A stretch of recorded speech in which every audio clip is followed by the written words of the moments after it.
All right, I am live, and I had a few technical difficulties this morning of KRL Ministries, and I'm senior and spiritual teacher of the ministry, and I am glad that you have decided to join me on this wonderful Sabbath day. Now, one thing that I used to hear was this one expression: don't talk about it, but be about it. In today's lesson, what I want to share is about the psychology of being, the psychology of being, what that's all about, and as leaders in our own lives, how it's important for us to operate out of the psychology of being. And I want to share some wonderful stories from the book of Nehemiah. Now, let me share this, folks. If this is important, and if this ministry is important to you, please subscribe. Please subscribe to us on YouTube, this channel, and please share this video with others. Now, this series that I've been dealing with comes out of Nehemiah, the book of Nehemiah. I've been going through the book of Nehemiah, and now on the third chapter of Nehemiah, where that is where our message is from. Again, let's not just talk about it, but be about it is what the subject is for today. And it's important, folks, that let me just share this as I'm looking for Nehemiah in my Bible here. Let me just share this. It's important for us not to just be talkers of a good game. Okay? There's a lot of people that talk a good game. Oh, what I'm going to do. Oh, what I have. Oh, man, this is important and that's important. They are wonderful at articulating positions, making everything sounding rosy and awesome. However, my friend, the bottom line is this: that you got to put some action to your words. The Bible declares that faith without action is dead, right? It means absolutely nothing, right? We have to be able to not just talk a good game, but to be able to produce, I want to use a business term here, outcomes and results. Outcomes and results. What good is a good game strategy, right? A lot of coaches will come up with some great game strategies, but if that strategy is not executed on and provides the outcomes necessary, like winning, then that's just simply a waste of time. And I want to share it. It's a waste of time. Let me go even a step further.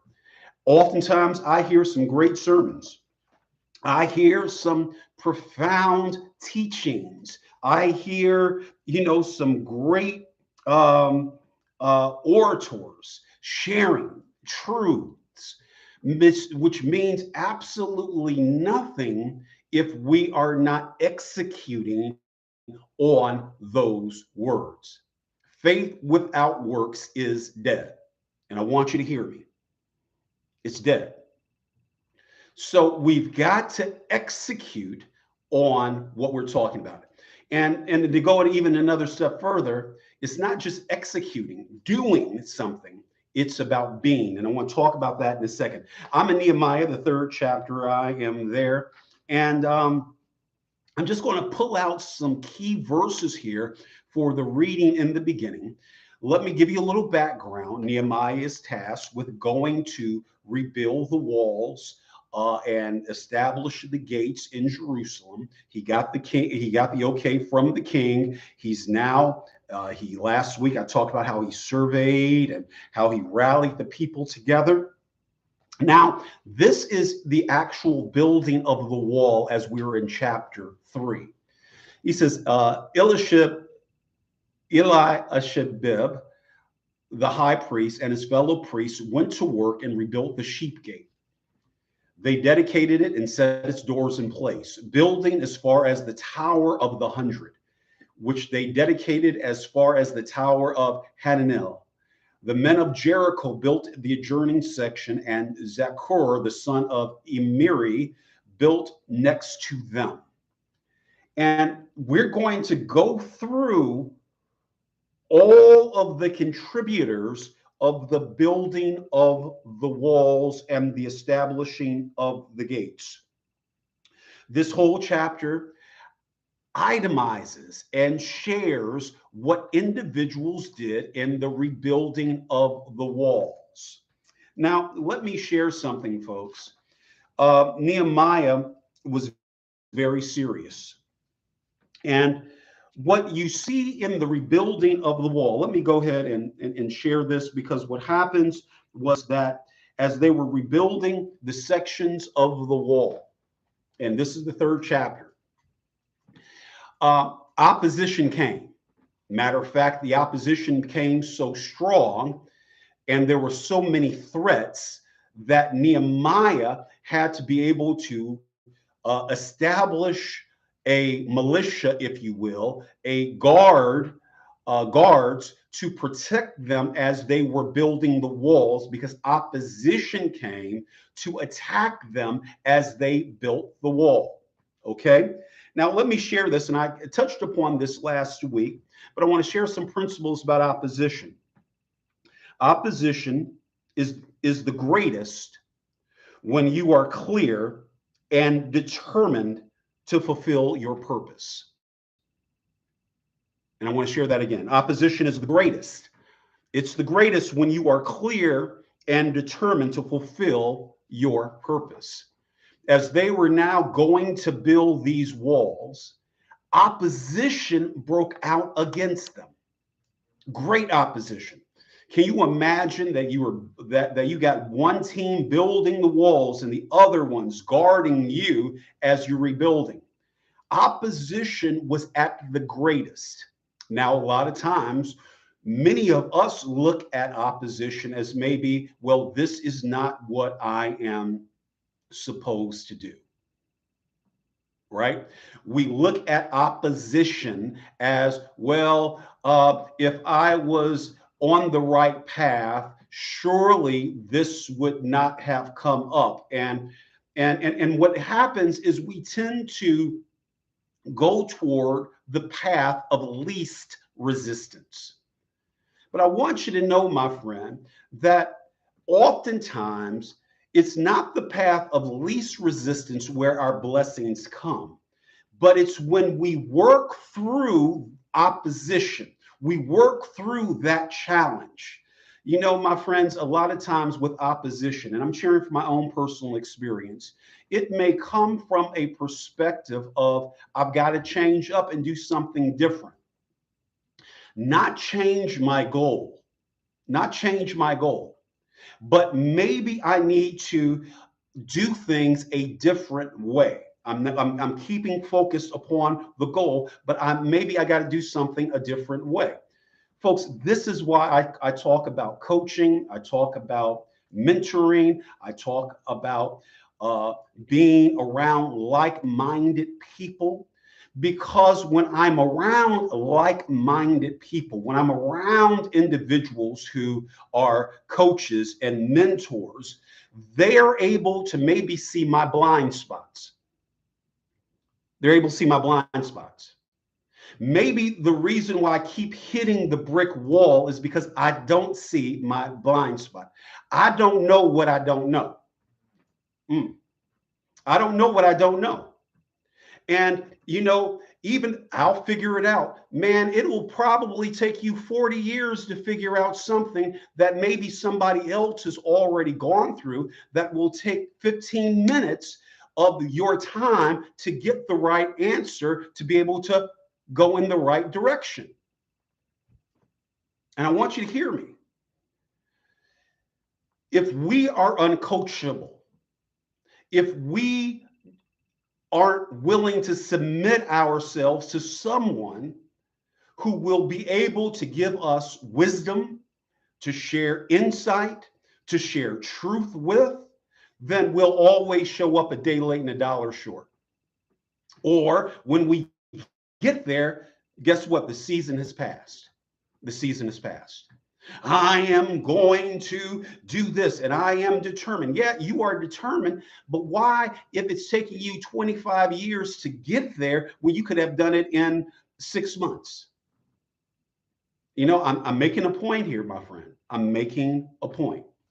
So opposition sometimes can come not to stop you or to thwart you, but to say, you know what, maybe I need to do this just a little bit different. I need to approach that. Let me seek out, because evidently there is a blind spot that I have. You know, a blind spot like when you're driving your car. Now we got all this great technology and the beeps and the bings and the this and that and the other. But you know, if you don't have one of those kind of cars, you know that when you look, you know, they always tell you to have to look over your shoulder to see if there's a car in your blind spot, because it was built with a blind spot. And if you turn into that lane, you're going to get hit, right? Well, if you've got all of the signals and the bells and the whistles, coaches, and people that can tell you what's in your blind spot, it can help you to get to where you are trying to go. All right. Now, opposition is the greatest when you are clear and determined to fulfill your purpose. Okay. So just know that opposition will come.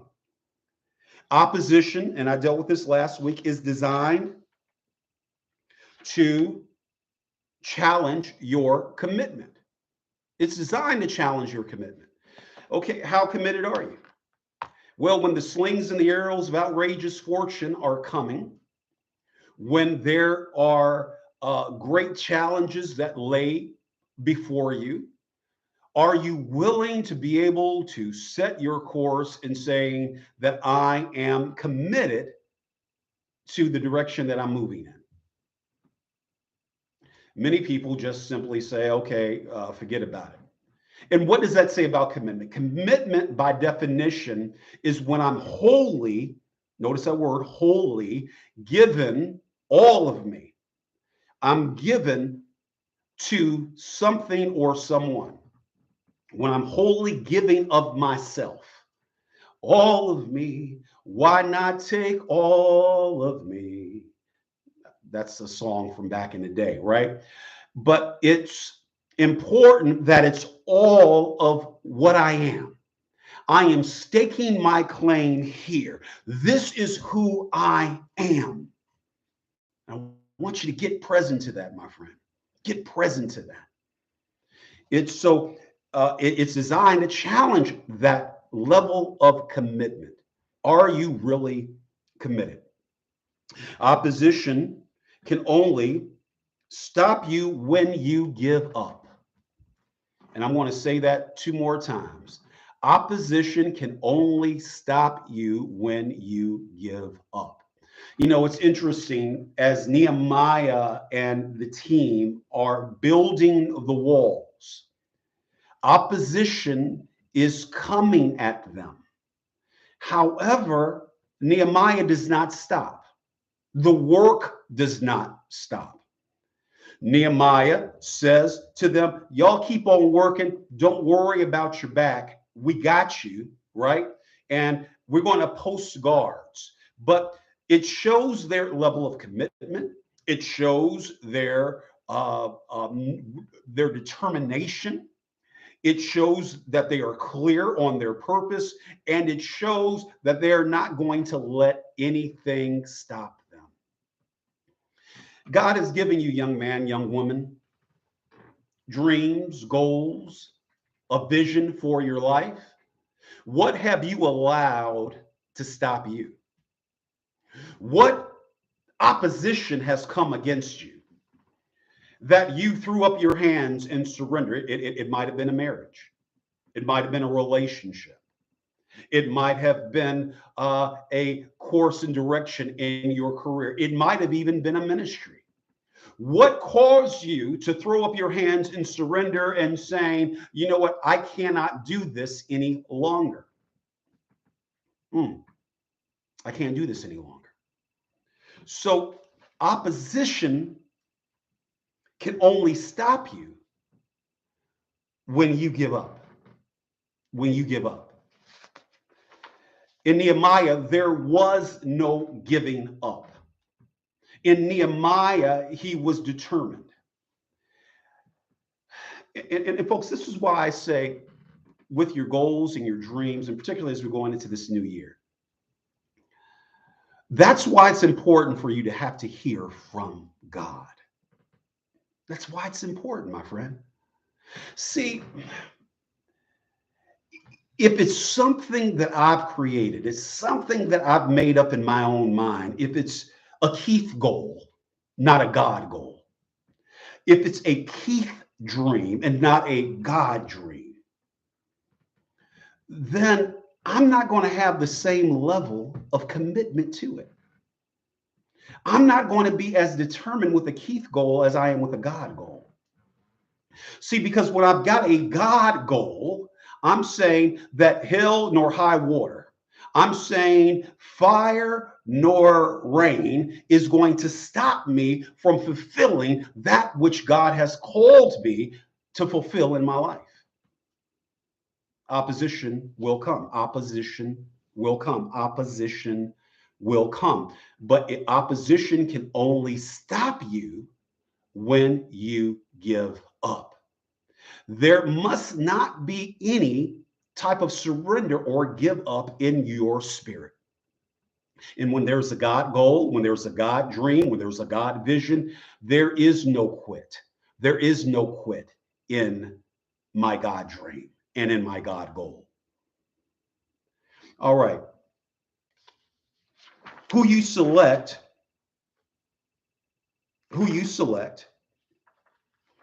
for your team is very crucial. Who you select for your team is very crucial. Nehemiah selected men and women, and you can see in this chapter, the third chapter, even the daughters, the women helped to build the walls. They were, well, only the men thing. This is just the men thing. No, it was the community. Even the women were also a part of this building. The women were a part of the building. But who you select on your team is crucial, and it will determine the success or the failure of the project. Who you select on your team is crucial because it will determine the success or the failure of the project. Who have you placed on your team? Who has a front row seat to your life? Who have you opened the doors of your world to? That you have given influence of. There are some people, and it's amazing because I've seen this through my many years of coaching, being a minister, a senior pastor. I've seen this, and I've talked to people where people that are of influence you don't listen to. People of influence that have done the thing, that are spiritually mature, that are wise. You don't listen to them. You won't even pick up a book to be able to read it, but you'll listen to some uneducated person who has not left, the south side of Chicago. You'll listen to someone who has never opened up a book, never expanded themselves beyond where they are, is what I'm sharing. And you'll listen and you'll give ear to that. Well, I've known them for all of my life. They this and that and the other. And let me share, folks, because as you grow in life, in the finance industry, when you talk about grafting and economics, when there's upward motion, this is indicating a trend of growth, upward motion, right? Now, as you are growing, at each point of your growth, at each point of your growth, you are learning new information. You're gaining new information. You're gaining different experiences at each level of growth. What helped you and aided you when you were at point one is not going to be the same strategy that's going to be able to help you as you're now on at point 10. Oftentimes we're at point 5 and 6, 7, and we are then going back to getting that same mindset and that same counsel, that same assistance that we got from somebody at point 1 who their lives have never gone to where we're going. I remember when my mentor, the Reverend Rudolph Carter Allen, senior out of Columbus, Georgia, pastor emeritus of the Revelation Missionary Baptist Church in Columbus, Georgia. When my church started growing, exponentially growing, I remember Dr. Allen and I was like having issues around growth and development. And I was like, Doc, I'm needing some help. I'm overwhelmed here. And I would share certain things. And he says, well, Keith, I can't help you, son, because I've never pastored a church this size. Are you following me? I can't help you because my experiences, you have outgrown my experiences. And that's what a good mentor does. He says, you've outgrown my experiences. It's time for you to graduate to somebody that can assist you. All right. And I'm not talking about not talking to your mama, not talking to your daddy. I'm not talking about not talking to auntie or grandma. You know, I'm not sharing that, but I'm sharing that my daddy also shared with me certain things that I was dealing with. My father says, I can't counsel you on that. Because my father was born in 1923, Joshua Lincoln Lee, born in Siluri, Alabama. Came to Chicago during the Great Migration, married my mom, had kids, worked 2-3 jobs until he got to the Postal Service and became one of the first Black in management in the Postal Service, right? Bought a house in the suburbs. But as my life and my trajectory started going, he was like, son, this is what my experience is. I've never had the experiences that you're having, so I can't counsel on that. Are you following me today? All right, so that's an important point to know. But when you select your team, it is crucial. It determines if you will succeed or fail. When I was working at a brokerage firm as a branch manager, and I had to be able to select individuals who would work in the branch as financial advisors.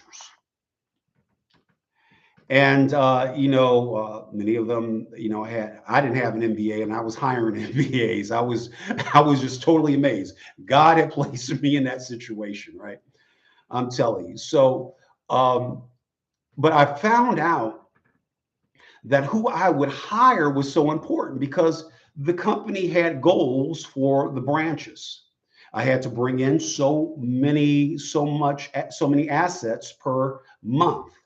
And if I didn't have the right team that was on the phones, the right team that when somebody would come into the office and they were motivated to be able to share, if I would got somebody, which I did on a couple of occasions, I hired the wrong folks and they was looking at the Breakfast Club on their phone. As soon as they come in, they, of course, they would try to hide their phone. But they're watching the Breakfast Club on their phone. They playing games on their phones, or they're watching, sitcoms on their phones. I realized that when I would get that, I'd be like, oh, no, I'm sorry, I got the wrong person. And I'm going to have to do something different because guess what? If you're not doing your job, they're going to look at me. All right. The right team is very important. And particularly when you're talking about building and creating things that God wants you to create, you've got to have the right team on your side. You know, I built many churches. I built in my lifetime, what, 3 churches from the ground up. 2 in Richmond, Virginia, in the Virginia area, and then 1 in Illinois. And one of the things that I found out was so important was having that team around me that was going to be able to really believe in what I was doing. And if that team believed it, they were willing to be able to do something. Let me share something, though, about team, folks. Nehemiah set the tone for his team. See, leadership is about setting the tone for your team and the organization. The organization will mirror the leader of the organization. The organization will mirror whatever I am, whatever you are as a leader, because people will take their cues from the leader of that organization. Now, let me go and share something. And I share this in my coaching all the time. As a leader, we have to create a culture of excellence. You've got to be able to create a culture of excellence, folks. You've got to create a culture of excellence. And it starts, first of all, with the leader. And then I have to, as a leader, go and ensure that my team has the same standards that I have to. I may have to send them through a training program. And I believe that every organization, church, should have a training program for your leaders that come in, where you talk about the vision of that organization, where you talk about the culture of that organization, where you talk about, look, these are what our standards are. This is what we will be aspiring to. This is what we call excellence. And then after we establish that, we are going to hold you accountable for those things. We're going to do reviews, not just once a year, not just once every now and then when we feel like it, but we're going to do reviews at least twice a year. I'm going to really check in with you and have leadership check in with you on a monthly basis to find out if you are on the right path. And if you're not on the right path, we're going to have some remedial training that also goes on. Well, Keith, that sounds like a lot. Well, that's why very few people ever achieve excellence in their churches, excellence in their organizations, excellence in their businesses, because if you can't do it this way that you've always been doing it. All right. It's about organization of excellence. Now, focus will determine your success. Focus will determine your success. Focus will determine your success. When you are focused on the goal, Nehemiah, the 3rd chapter, the men and women were focused. Can you imagine? They're hammering, putting bricks in place. They're doing everything necessary to be able to build and so forth and so on. They're working together as a team. And the leader is doing what? Maintaining their focus. They got them protected because the enemies are throwing things, jeering at them. And so, but they're focused. We're not letting the jeers stop us. Now, folks, I want to talk, because I said that let's not talk about it, but let's be about it. Let's not talk about it, but let's be about it. And this idea of being is very important. For the most part, we were always taught that in order to have something, I must do. And we get caught up in action. Do. I must do to have. I must do to have. Do certain actions to have the things that I want in my life. I've got to execute. Regardless if that execution is right or wrong, I got to do something. I got to keep active. I got to keep doing.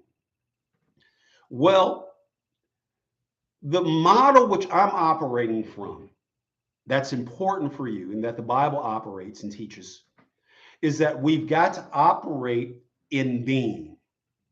I be, to do, to have. I be, to do, to have. I operate out of being. Being is a psychology of being. To be is a psychology of being. To be is a psychology of being. And as I mean a psychology of being, I'm meaning that I must operate from a mindset that I am that already. And I want you to hear me. I operate from the mindset that I am already. So, what I'm trying to have in my life, if it's success, if it's healing, if it's love, I operate as if I already have it right now. I operate in the psychology of being. Theologians will call this proleptic existence. I learned that from Dr. Kinney at Virginia Union University many years ago. He called it proleptic existence. That means that I am operating out of a mindset that I already have it before I'm able to lay hold of it. So, for instance, if I am believing God to heal my body, I don't go around telling folks, well, you know, I got a cough due to cold, or let me tell you about what I'm going through. No, if I'm believing God to heal me, I go around and sharing that all is well. I get up. I'm, I tell myself I'm going to walk. I don't care if it's 1 block I can walk. I'm going to walk. Oh, I'm feeling great, man. I did my exercise today. I'm walking. I am operating in a psychology that I already have. You may be broke. And I always say, don't use the B word. You may be broke as a joke. And you may not have 2 thin dimes to rub together. But I operate out a prosperity and abundance mindset that I already have. I want to dress. I'm going to have my clothes clean. I'm going to operate with my nails manicured. Even if I got to do it myself, I'm going to keep my hair cut neat. I'm going to operate as if I'm already at that place of where I need to be. Dr. Kinney would call that proleptic existence, right? Operating as if I already have it. We can say the Bible teaches that that's called faith, right? The world will say, fake it till you make it. The world says that. Napoleon Hill wrote it many years ago, fake it till you make it. But Napoleon Hill wanted to say, I got to faith it till I make it. I'm operating in my psychology of being right now that I am. I am. I am. You know, I want to help somebody today, rather. I want to help somebody today. You may be having a situation where you're dealing with, you're not in a relationship. I want to feel loved. I want to be this and that and the other. Do you love yourself? Do you love yourself? Are you healed from the past and the baggages? See, if I operate out of a psychology of being that I am loved, if I operate from a psychology of being that I'm healed, and man, I am in a wonderful relationship. First of all, that wonderful relationship that I have is with myself. I began this wonderful relationship with myself. I'm opening the door for the blessings of a relationship to come. I want you to hear that. All right. Focus will determine your success. The enemy will always attack you through distractions to break your focus. The enemy will always distract to break your focus. All right. If you lose focus, you will drift and wander. If you break focus, you will drift and wander. And you've seen that. People go from one thing to another thing, one thing to another thing, one thing to another thing.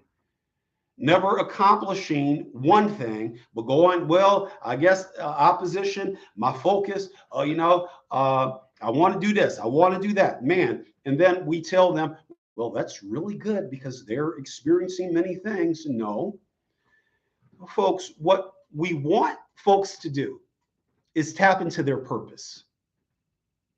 We want you to find the purpose defined as God's original intention for your life. Why does God have you on this planet? Why are you here? It doesn't take God for you to have to go do 5 or 6, 10 things before you come to the realization that God. If you're looking for a sign, I wish I had a sign I would hold up. I would say, this is a sign. God is saying, I got a purpose for you. I've got a purpose for you. I have a purpose for you, God is saying to you. God does not want you to waste any time.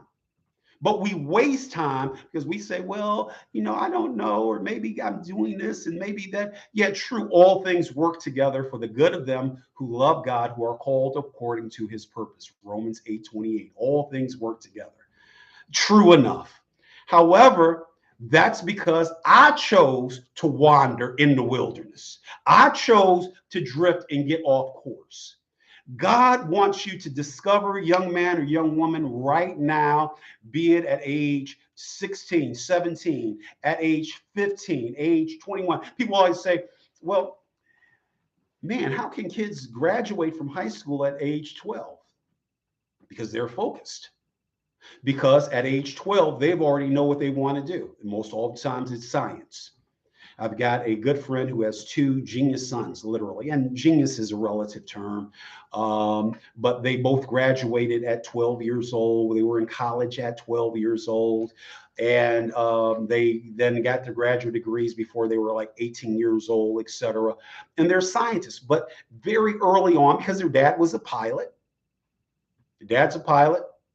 Mom's a flight attendant. They grew up around aviation. Dad is great with numbers. He would, reading bedtime stories was like reading textbooks from continuing education of aviation. So the kids were around this, and the kids picked it up. They picked it up. So we call it genius. They just call it, well, they saw what was around them. And they became focused upon what they wanted to do in their lives at 12 years old. Oh, God, yeah. So they were doing algebra. Kids were doing algebra in second grade, third grade. Well, how can they do algebra at second and third grade? Because they were focused and it was something that interested them. Focus is very important. But the point that I'm sharing is that why do we say, well, 18 years old, go have fun in college for 4 years, try to figure out what you want to do, work some other jobs, and then at your 30 years old, then you should be able to know where you are. Well, if God has called you to change the world, you just wasted time. And I'm talking to myself as well, too, a person who's wandered in the wilderness. God told me very early of what I was called to do. So what I'm sharing with you is the importance of you tapping into what God would have for you in your life. Ooh, let's go to 40 minutes today. Let's go to 40 minutes today. And then I'm going to end there. You maintain focus by building your faith. You maintain focus by building your faith. And I always go back to Romans 10. Romans 10:17. Now faith cometh by hearing, and hearing by the word of God. You build your focus by building your faith. And I already know when people start talking about getting discouraged and all of that, I always ask them, well, where are you in your relationship now? What's going on? Well, I'm not praying like I need to. I'm not reading the word like I need to. And listen, folks, I once heard a preacher say this: little faith means little outcomes. Big faith means big outcomes. Little prayer, little outcomes. Big prayer, big outcomes.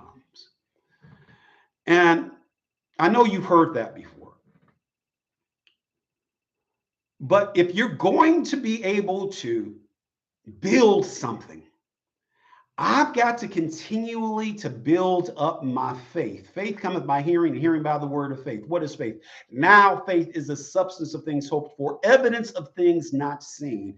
I've got to get into that word. I've got to reaffirm that word, the word that has been spoken to me, and I've got to build myself up in that.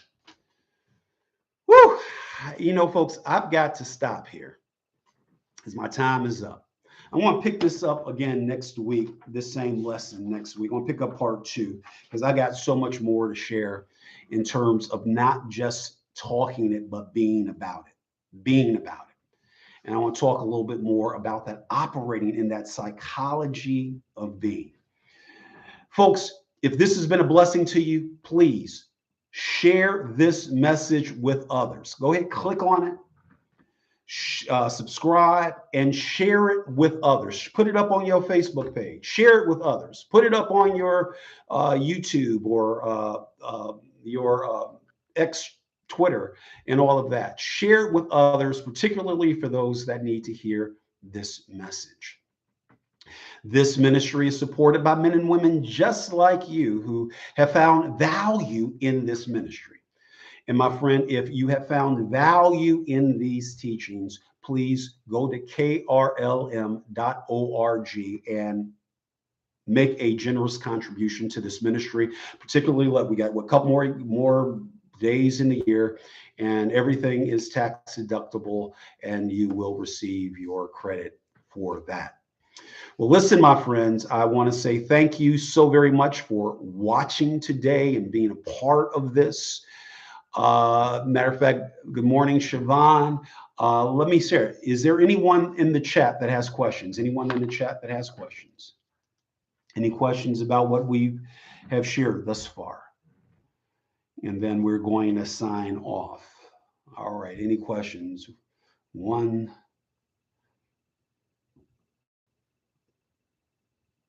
All right. There's no questions in the chat.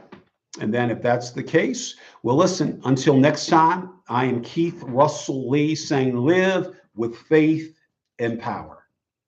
See you on Tuesday night.